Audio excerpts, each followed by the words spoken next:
Shalom semuanya. Di firman Tuhan disampaikan oleh Yesus, ada yang penting adalah firman Yesus di atas bukit di Matius 5, 6, 7. Yang kedua, ada yang Tuhan Yesus menyampaikan firman di atas perahu. Itu mulai ayat pasal 13, memulai perumpamaan tentang menabur benih-benihnya.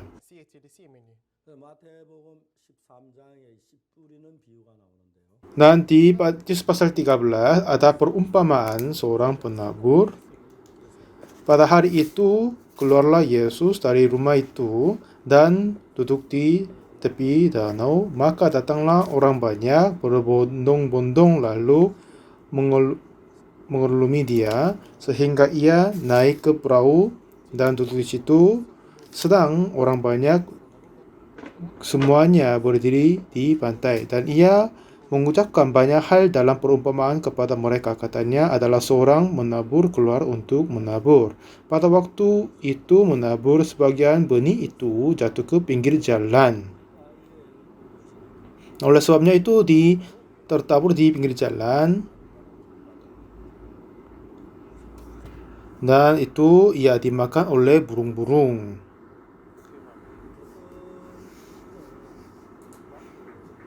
Dan juga sebagian benih jatuh ke tanah yang berbatu-batu, yang tidak banyak tanahnya, lalu benih itu pun segera tumbuh karena tanahnya tipis. Tetapi sesudah matahari terbit, layulah ia dan menjadi kering karena tidak berakar. Sebagian lagi jatuh di tanah semak turi, lalu makin bersalah semak itu dan menghimpitnya sampai mati. Dan sebagian jatuh di tanah yang baik lalu berbuah, ada yang 100 kali lipat, ada yang 60 kali lipat, ada yang 30 kali lipat. Seperti begitu Tuhan telah memberi perumpamaan untuk penabur. Jadi benih yang tertabur di pinggir jalan, di tanah yang berbatu-batu, tanah yang bersemak turi, dan tanah yang terbaik. Ada keempat jenis tanahnya.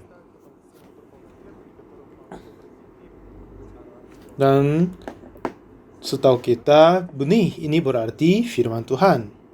Tanah berarti hati kita. Jadi jika benih ini tertanam di dalam tanah yang terbaik, pasti akan bertunas dan berbuah. Lalu akan mendapat 100 kali lipat, 60 kali lipat, dan 30 kali lipat juga. Dan di cerita ini berarti ada 4 jenis tanah. Tanah pinggir jalan, tanah berbatu-batu, tanah yang semak turi, tanah yang terbaik. Dan ini apa yang terlukis tentang hati manusia. Karena tanah berarti hati manusia. Jika kita menanam benih di tanah, pasti akan berbunga dan bertumbuh baik, akhirnya berbuah. Di dalam hati manusia juga, jika seseorang menerima hati firman Tuhan, akan bertumbuh dan menghasilkan buahnya. Nah, sepertinya seorang menerima firman-Nya pasti akan terjadi begitu. Tetapi benihnya tetap sama, tapi tanahnya semuanya berbeda. Apa yang saya terasa lebih adalah makin banyak saya bertemu orang dan berbicara dengan mereka, hati orang semuanya berbeda. Jika hati manusia semuanya baik, tetapi ada banyak yang sudah berbeda. Seperti di kitab Yohanes berkata, dan bagaimana memulai kitab Injil Yohanes, dan pasal 1, 2, 3 memulainya, ada seorang namanya Nikodemus berbicara dengan Yesus. Dan pasal 4, perempuan dari Samaria berbicara dengan Yesus. Pasal 5, ada seorang sakit 38 tahun berbicara dengan Yesus. Pasal 6, ada orang-orang yang suka roti berbicara sama Yesus. Dan pasal 7, siapa yang akan muncul adalah tentang saudara-saudari yang dekat Yesus Kristus. Dan berbicara dengan Yesus, saudaranya. Dan pasal 8, Yesus Kristus berbicara dengan perempuan tangkap dari perzinahan. Pasal 9, Yesus berbicara kepada orang yang buta sejak lahirnya.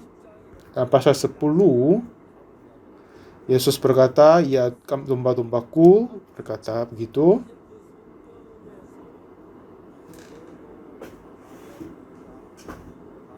Jadi di dalam kitab Nikodemus, perempuan Samaria, dan seterusnya ada banyak orang kelihatannya. Dan itulah bagaimana Tuhan melukiskan ciri-ciri orang yang tertentu di situ. Semakin banyak saya membaca Injil Yohanes, saya terasa sangat-sangat senang adalah, saya ketemu seorang, ini sepertinya orang Nikodemus. Orang ini seperti perempuan Samaria. Orang ini sama dengan perempuan tangkap dalam perzinahan. Orang ini seperti yang saudara dari Yesus di Yohanes 7. Ini seperti Yohanes 6. Dia selalu fokus kepada roti-rotinya. Itu yang saya dapat nyata melihatnya.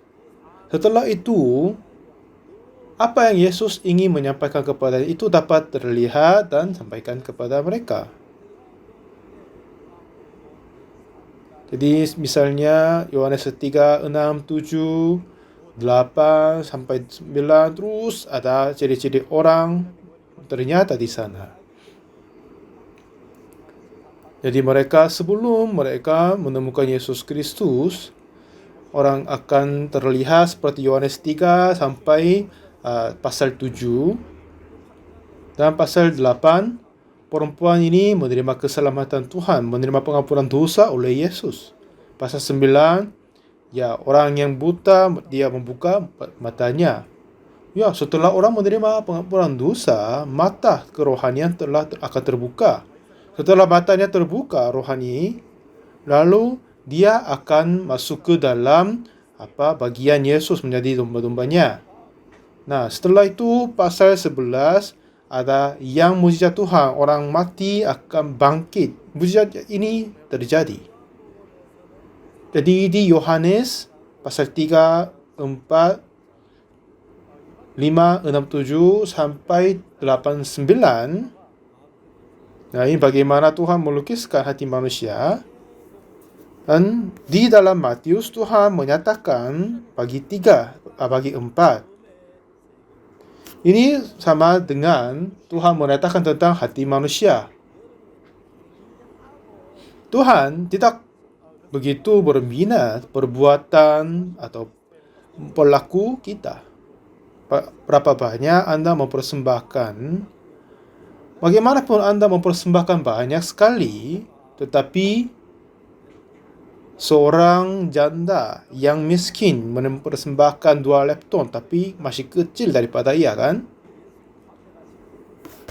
Artinya apa? Apakah Yesus enggak mengerti berapa harganya uangnya itu? Enggak masuk, kan? Tapi walaupun perempuan ini mempersembahkan sedikit, tapi kata itu yang terbanyak. Karena Yesus hanya melihat hati dunia, bukan yang ternyata. Memang orang-orang kaya bisa mempersembahkan banyak. Tetapi untuk perempuan yang miskin itu, mempersembahkan uangnya, itu semua miliknya. Akhirnya, dia pasti akan tengkar dalam hatinya. Akhir-akhirnya memutuskan mempersembahkan kepada Tuhan. Akhirnya itu dianggap persembahan yang paling besar. Nah, sepertinya begitu di Matius 13 Tuhan menyatakan hati dunia tentang manusia dengan baik-baik. Katanya ada semacam benih ditaburkan di pinggir jalan. Nah, ini salah satu perumpamaan dari Yesus kan. Tidak ada orang yang menabur benih di pinggir jalan. Tidak sama sekali orang yang melakukan begitu. Ya, tidak ada orang yang menabur benih di jalan tol, ya kan? Tidak sama sekali tidak ada orang yang gitu. Jika ada yang bertunas, itu pun menjadi masalah, akan merusak jalannya, ya kan? Tetapi apa katanya? Benih ini jatuh di pinggir jalan. Artinya hati manusia menjadi keras, menjadi beku seperti jalan. Pada saat kita berbicara bersama dengan anak kecil, hati manusia halus, tanahnya halus sekali. Jadi hatinya, tetapi tidak semuanya murni dan kelihatannya bagus. Di dalam hati mereka juga ada beberapa yang kenakalan yang lain, tapi apa yang ternyata masih lemah dan kecil.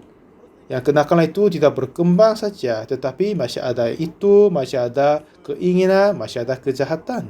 Hati anak kecil pun juga tetap sama. Tetapi jika seseorang menginjak di atas, hati anak kecil akan menjadi keras seperti pinggir jalan. Semakin banyak usianya bertambah, hatinya telah terinjak dan mengalami ini dan yang lain. Akhirnya hati mereka menjadi keras sekali. Saya sekarang bekerja di dalam IYF yang organisasi untuk anak-anak muda. Saya berbicara dengan anak muda yang mahasiswa-mahasiswi. Saya senang karena mereka masih murni. Pada saat saya membicarakan tentang hal yang baik, mereka tertarik kepada yang baik dan juga gampang tertarik kepada yang jahat juga. Karena hatinya, tanahnya masih belum begitu terapi begitu, kan? Saya berbicara kepada seseorang yang berusia 50-60, usianya sudah terintak banyak, hatinya sudah tertentu, akhirnya keras dan teguh. Jadi apa yang saya mau berkata, firman itu katanya tidak akan masuk ke dalam hatinya, tapi tetap berpikir di dalamnya. Jadi tergantung usianya ada banyak perbedaan. Biasanya usia anak-anak muda pada saat mereka lulus dari universitas harus masuk ke wajib militer.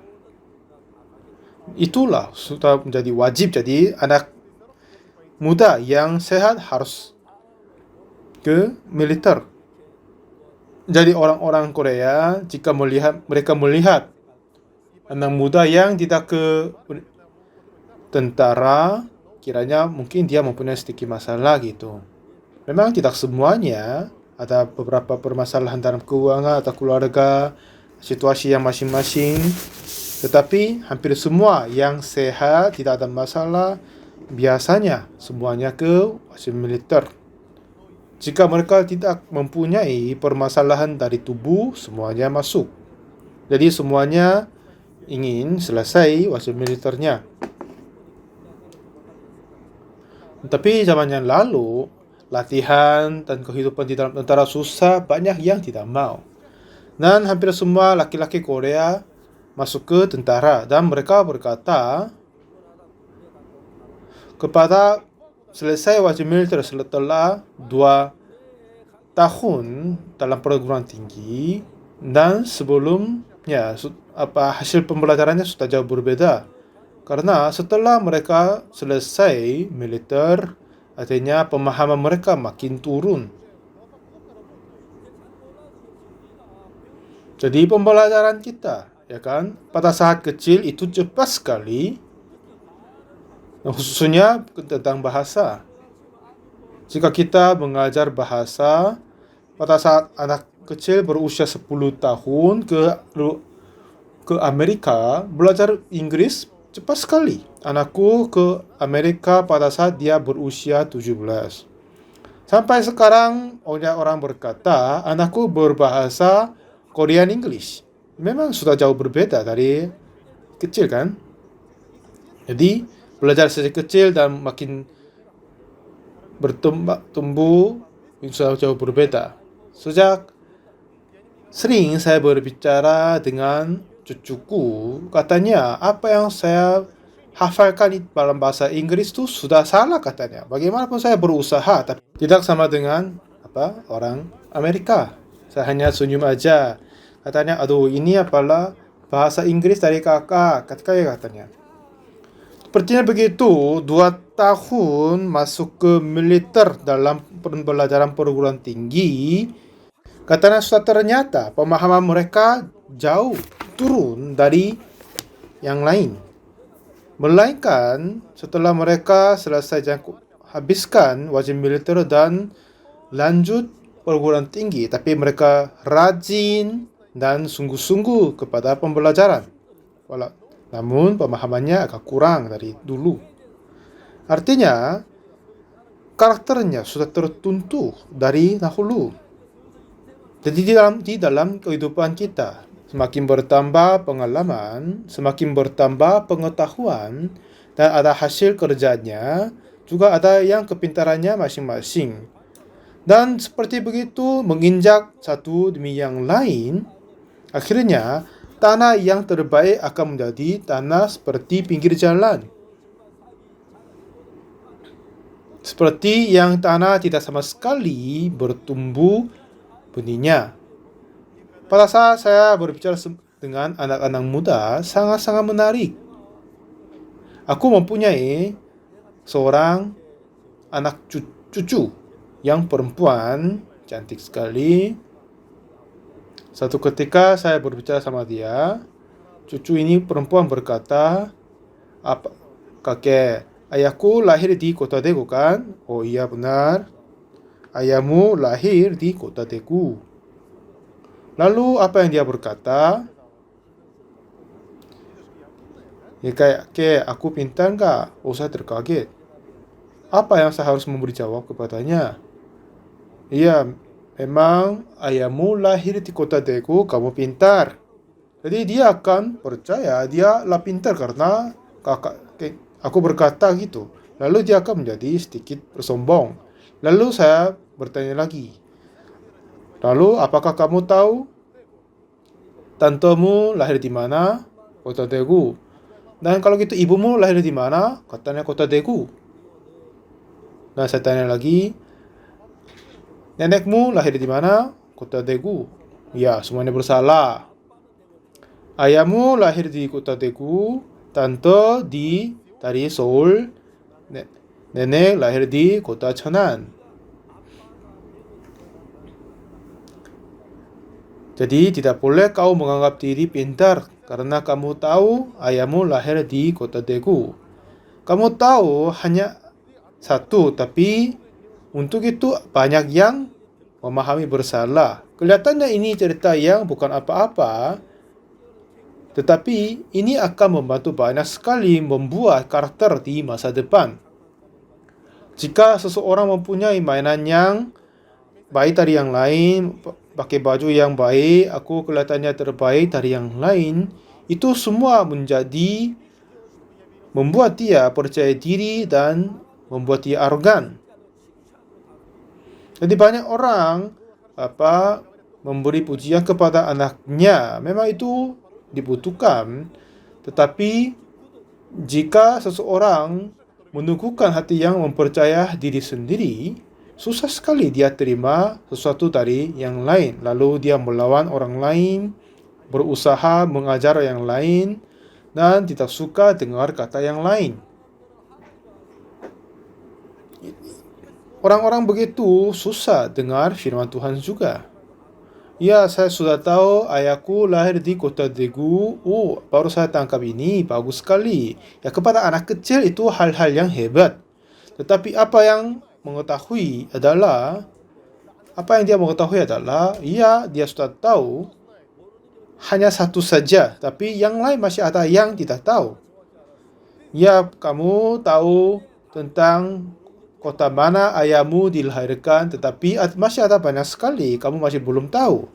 Jadi jangan kiranya diri pintar karena tahu itu. Orang-orang yang tua gimana? Dia pikir dialah pintar tapi tidak bertanya apakah aku pintar enggak. Tanya ke yang lain, tidak akan tanya kan? Jadi orang-orang yang tua gampang mempunyai hati yang begitu. Tapi seperti anak ini, aku tahu di mana ayahku lahir, aku pintar. Seperti yang begitu akan mengeraskan hatinya, itu tanah. Ya, aku berjuara nomor 1 di lomba pidato ini dan yang lain. Dengan itu, mengeraskan hatinya. Aku sukses bisnis, yang lain-lain juga. Tetapi, minta maaf berkata ini, bisnis dan kehidupan rohani sudah jauh berbeda. Pembelajaran dan kehidupan rohani pun sudah jauh berbeda. Kepada yang belajar baik, itu tidak berarti dia bagus untuk kehidupan rohani. Yang pintar pun begitu. Tapi orang tidak menganggap begitu. Karena saya pintar pembelajaran, pasti akan bagus kehidupan rohani. Aku bagus untuk bisnis, akan bagus kepada kehidupan rohani. Karena saya mendapat nilai banyak, tertinggi dalam ujian, pasti akan baik kehidupan rohani juga. Walaupun mereka tidak berkata, tapi hati-hati begitu mengeraskan hatinya. Kepada mereka, firman-Nya akan jatuh. Karena ada banyak yang mereka sendiri pintar dan baik, akhirnya benih ini tidak akan bertumbuh di dalam tanah. Tanah tidak akan terima benih. Seharusnya terima dan membungkusnya. Akhirnya benih akan bertumbuh bertunas. Bagaimanapun benihnya bagus sekali. Bagaimanapun benih ini adalah mahal sekali. Tetapi jika tanah tidak akan menutupnya, tidak bisa bertunas. Karena benih ini tidak akan bertunas, akhirnya dimakan dari burung. Artinya, sungguh firman Tuhan sudah ada tapi sudah hilang. Sering berbicara dengan saudara-saudari di gereja, khususnya kepada yang belajar firman Tuhan. Sering saya berkata tentang kerendahan hati dan menyangkal diri. Dan semakin waktunya berlalu, bertemu dengannya dan berbicara dengan dia, lalu ada beberapa ingin bertanya. Dan kemarin saya berkata tentang kerendahan hati dan menyangkal diri. Apakah orang ini masih mempunyai hatinya di dalam hatinya? Memang kelihatannya dengar semua yang saya ajar kepada dia. Tetapi setelah saya memeriksa hati dia, seharusnya keluar apa yang saya ajar dulu, tapi enggak ada lagi. Artinya, firman itu tidak berada di dalam hatinya. Jadi, katanya apa? Sudah berpura-pura dengar dari telinganya, tapi enggak terima. Status itu dapat berkata, benih itu jatuh di pinggir jalan. Jika hati kita seperti pinggir jalan, ya, aku belajar baik. Aku juara 1 di perguruan tinggi universitas. Seperti begitu, semua orang masing-masing mempunyai hal-hal yang mereka melakukan yang terbaik. Sekarang siapa berada di dalam bumi ini? Jika semua orang yang jahat, tidak sama sekali ada yang selalu berbuat jahat. Kelihatannya kadang orang-orang jahat pun melakukan sesuatu yang kelihatan baik. Dan terus dia berpikir dia hanya mengingat apa yang dia berbuat baik dan menganggap dia adalah baik. Oleh sebab itu, apa yang kehidupan rohani dia mengambil adalah dia tidak terima kata dari yang lain. Karena dia adalah yang baik. Akulah benar. Dan dengarkan akulah yang benar. Akhirnya orang itu menjadi orang-orang yang begitu. Mereka tidak dengar firman Tuhan Yesus. Mereka tidak akan dengar firman Tuhan Allah. Inilah dapat berkata benih yang jatuh di pinggir jalan. Benih tidak punya masalah, tapi tanahnya masalah. Jadi kita seseorang mempunyai hati yang seperti pinggir jalan. Jika hati manusia teguh seperti keras, tetapi bisa menerima benihnya, akhirnya menjadi orang yang tidak akan dengar suara dan kata dari yang lain, hanya menerima apa yang cocok dengan pikirannya dan berkata kepada yang lain aja. Jika seseorang terjadi begitu, mereka tidak akan dengar firman Tuhan Yesus juga, hanya menerima sesuatu yang cocok dengan hatinya. Mereka tidak akan dengar kata yang beda darinya. Itulah menjadi orang-orang yang arogan begitu. Jadi, untuk Yesus masuk ke dalam hati kita, dia harus menaklukkan kita. Jadi, negara kita tetap berdiri teguh, tidak dapat menerima kenegaraan Yesus dalam kita. Untuk menerima Yesus, seharusnya hati kita menjadi halus, menjadi tanah yang baik. Jadi menggali tanah harus menebalkan. Seperti itu pada saat kita